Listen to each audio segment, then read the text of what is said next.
Гайморит мұрынның жоғары жақ сүйегі қуысындағы шырышты гайморлардың асқынуынан пайда болады. Сол себепті бұл сырқатты гайморит деп атап кеткен.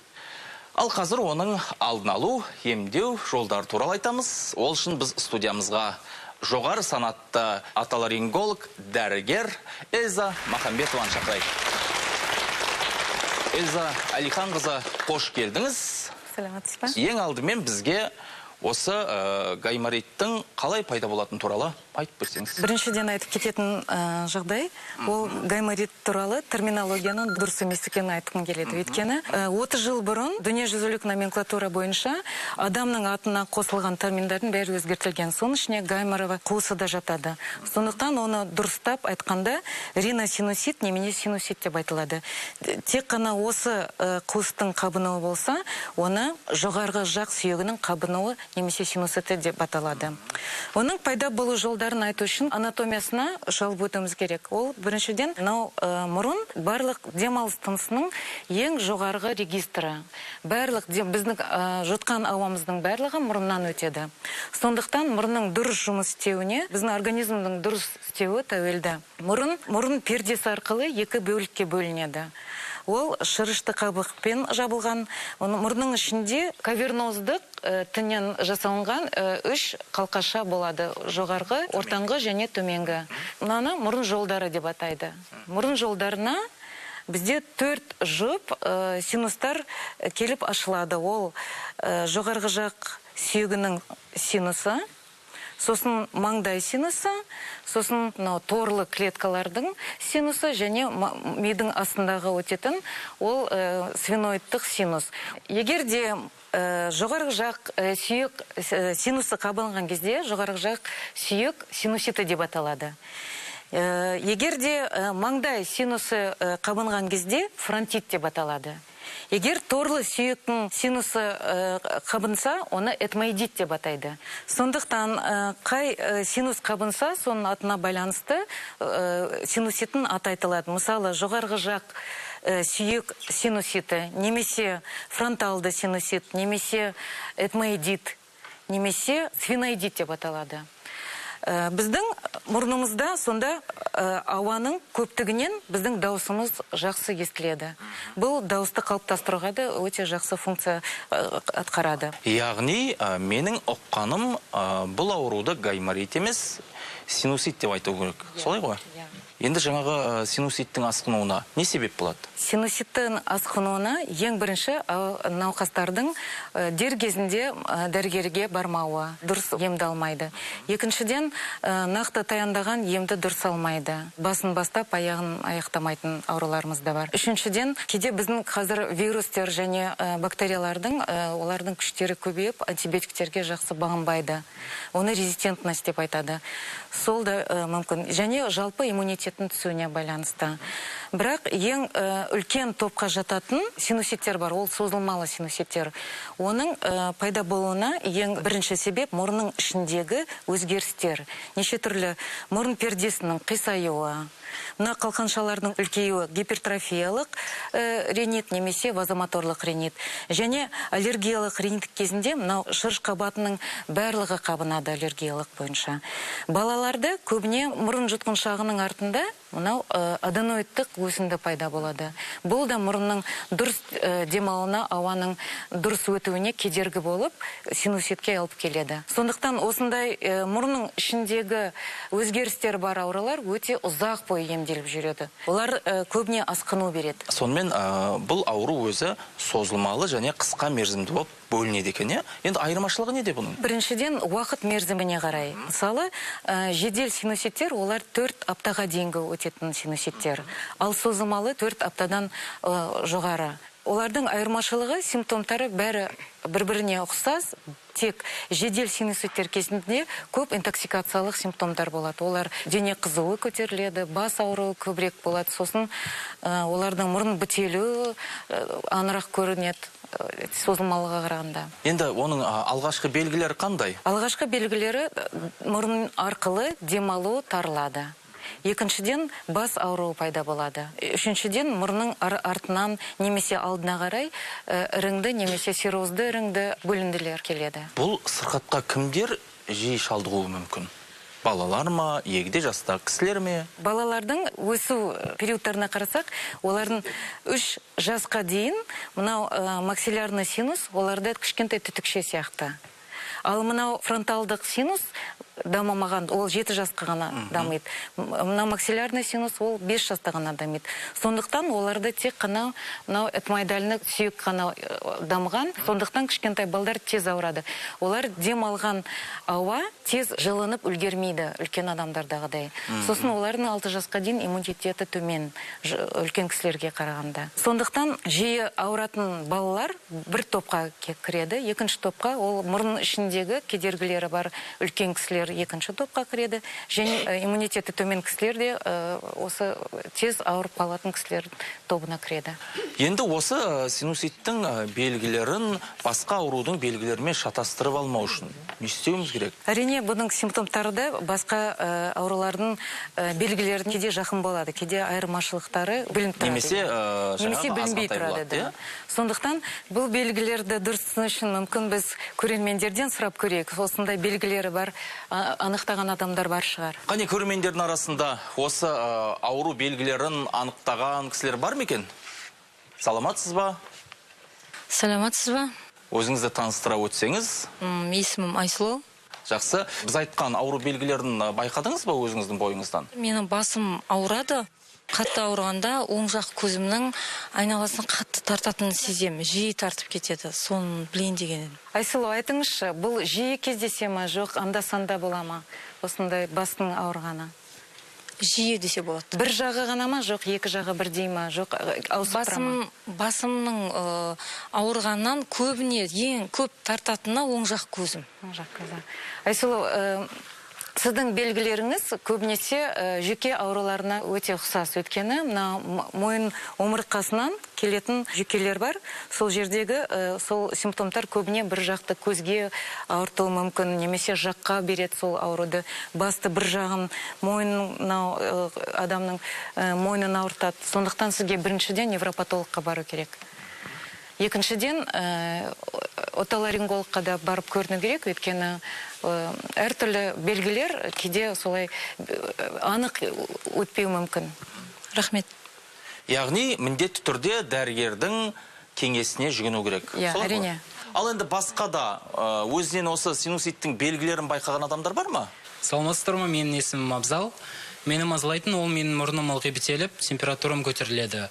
Осының себебі не екен деп сізден сұрайын деген. Сіздің айтып кеткен екі белгісі бар да, ол дене қызуының көтерілуі және мұрның дұрыс демалмауы. Бірақ мұрын әрдайым дұрыс демалмаса, ол синуситке тән емес. Ол көбіне мұрын ішіндегі өзгерістерге тән. Мысалы, мүмкін ол риниттердің бір түрі бар шығар, созылмалы. Мұрның пердесі қисаюы мүмкін. Сондықтан анда-санда дене температурасы көтерілсе, ол осындай мұрын дұрыс демалмаған кезде әртүрлі вирус ауруларына шалдығып, адам жиі ауру мүмкін. Сондықтан бұны синусит па, немесе жай ринит па, жоқ риносинусит па, оны дұрыстап диагностика жасау үшін сіз дәрігерге әлбетті түрде баруыңыз керек. Отоларинголог дәрігеріне. Басқа да сұрақтарымыз бар ма біздің дәрігерімізге? Саламатсыз ба? Сәлеметсіздер ме? Менің атым Алтынай. Мен сіздерге қоятын сұрағым, менің мұрнымның соқылдап кешке дейін ауруы, бұл синусит ауруының белгісі болуы мүмкін бе? Және де болған жағдайда бұны қалай емдеуге болады? Сіздің айтып кеткен белгіңіз өте, бұл бірақ белгі синуситке тән болуы мүмкін, бірақ синусит кезінде көбіне мұрнның демалысы азайып және әртүрлі іріңді бөлімдер шығуы мүмкін. Сондықтан әлбетті түрде отоларингологқа барып көріну керек. Өйткені ауырсынып жүргенде адам олай шыдап жүруге болмайды. Міне, құрметті көрермендер, барлығында дәрігерлердің көмегі арқылы біле аламыз. Сондықтан да міндетті түрде қандай жағдай болмасын дәрігердің көмегіне жүгінейік.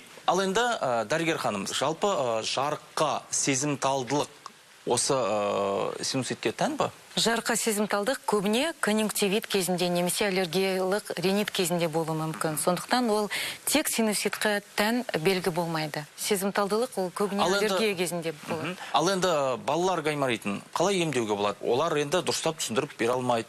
немесе бізге жеткізе алмайды, қалай анықтаймыз? Балалардың осы жоғарғы тыныс алу системасында қандай да бір өзгершіліктер болса, олар біріншіден мұрның демалу азаяды. Бала мазасызданады, тамақ ішуден қояды. Көбіне дене қызуы көтеріледі. Сондықтан бұл балаларды әлбетті түрде балдарды қарайтын отоларинголogқа барып көрсету керек. Өйткені балдардың симптомдары әртүрлі өтеді. Олай болса, бағдарламамызға уақыт тауып келіп, міне көрермендеріміз үшін мазмұнда мәлімет бергеніңізге сізге шығармашылық ұжым атынан алғыс білдіреміз. Сонымен аурудың себептерімен асқыну туралы айттық. Енді оның алдын алу мен емдеу жолдарын бірге талқылайық.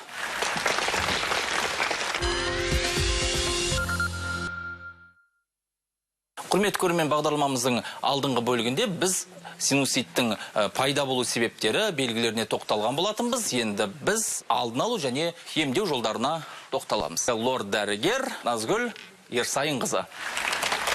Назгүл Ерсайынқызы, қош келдіңіз, саламатсыз ба?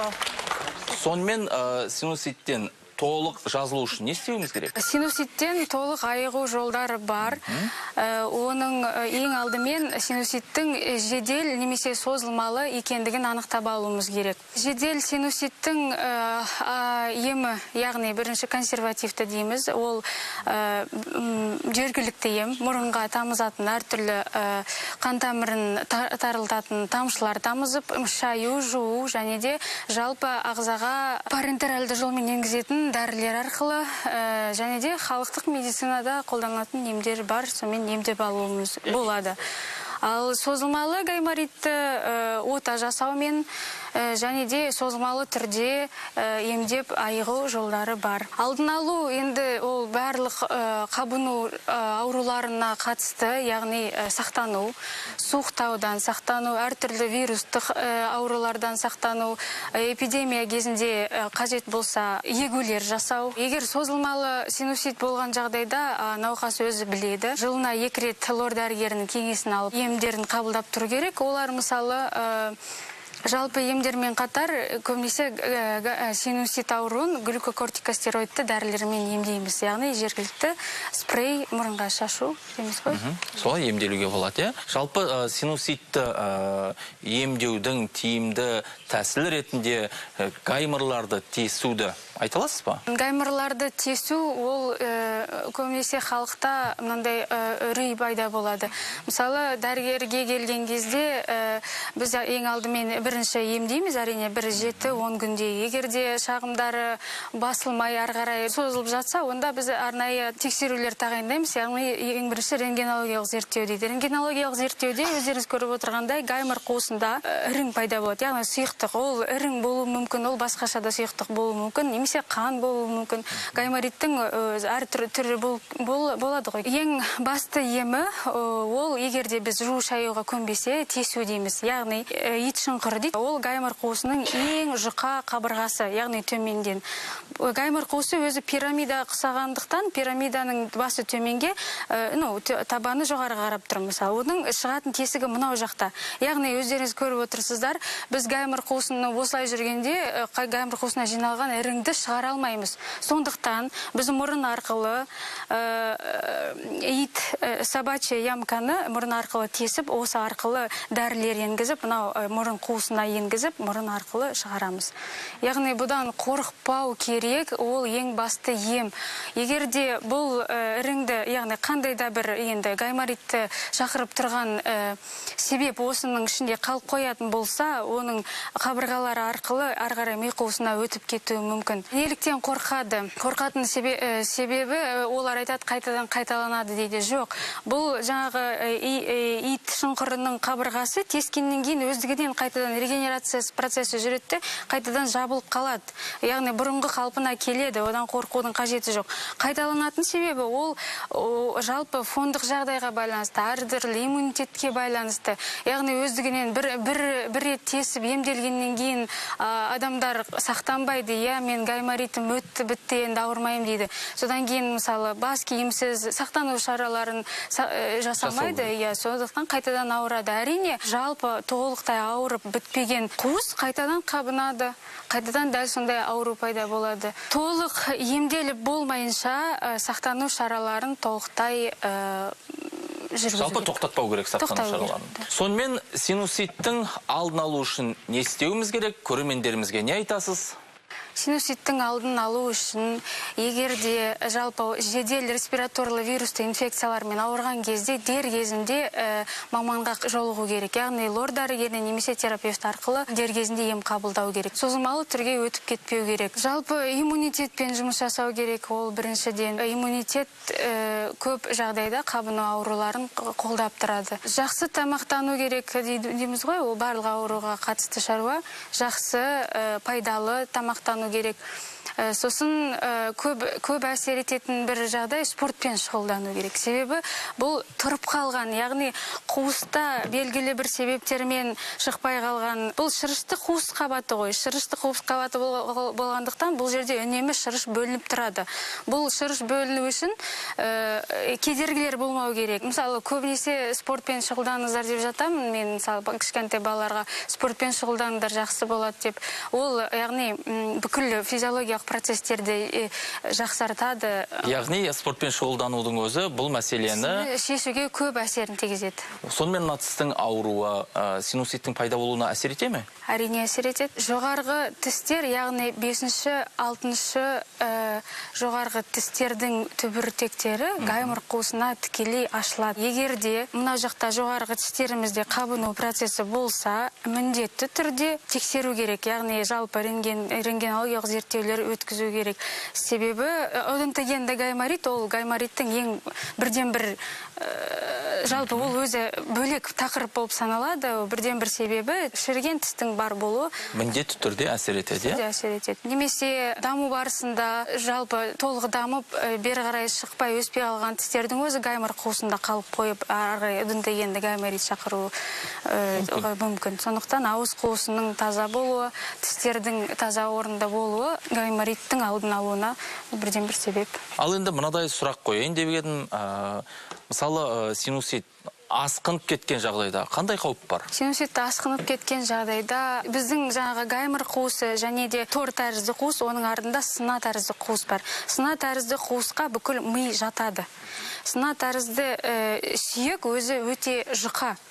Сондықтан бұл жердегі іріңдеп үрдіс ары қарай миға тікелей жол алады. Кавернозды синус деген бар, бірден бір өте маңызды синус. Жанында адамның өміріне маңызды вена, артерия және де лимфа ағымдары өтеді. Сол жерге өтсе сепсис, яғни мидың абсцесі қауіп төндіреді. Яғни миға шабуы мүмкін. Шабуы әрине. Миға ірің кеткен жағдайда менингиалды симптомдар пайда болады. Ол мысалы жүрек айну және де бас сүйек ішілік қысымның жоғарылауы, қатты бастың солқылдап ауыруы және де адамның есінен тануына дейін баратын жағдайлар болады. Оны диагностикалық түрде мысалы инфекционист және невропатологтарды консилиум шақырып қарайды ғой. Сол кезде пункция, жұлын ми пункциясын жасайды. Сол кезде дифференциалды диагностика жасайды. Ең басты белгісі құсқысы келу, бас айналу. Температурасының өте жоғары болуы, ешқандай да дәріге температураның бағынбауы. Мысалы, синуситтің алдын алу, емдеу, осы үй жағдайында қалай жасалады? Үй жағдайында енді ең қарапайым, үйде тұз бар, йод болады әр семьяда.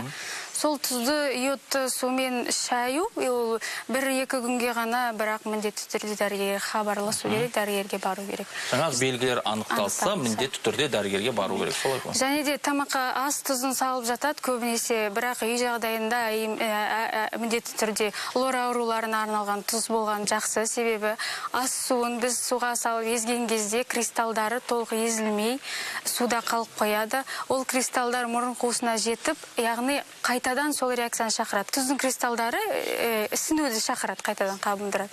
Сондықтан дәрігерге хабарласқан жөн. Назгүл Ерсайынқызы, сізге көп рахмет. Тағы да аурудың алдын алған, оны емдегеннен 10 есе артық екенін айтқымыз келеді. Мұрынға суық тигізіп алудан сақтаныңыздар, дәрумен ішіңіздер. Бірақ синуситті өзіңіз емдеуге тырыспаңыз. Міндетті түрде дәрігердің кеңесі керек. Ал енді жағымсыз иісті анықтап одан құтылу жолдар туралы айтатын кез келді. Жалпы адамнан еш қаны дұрыс па?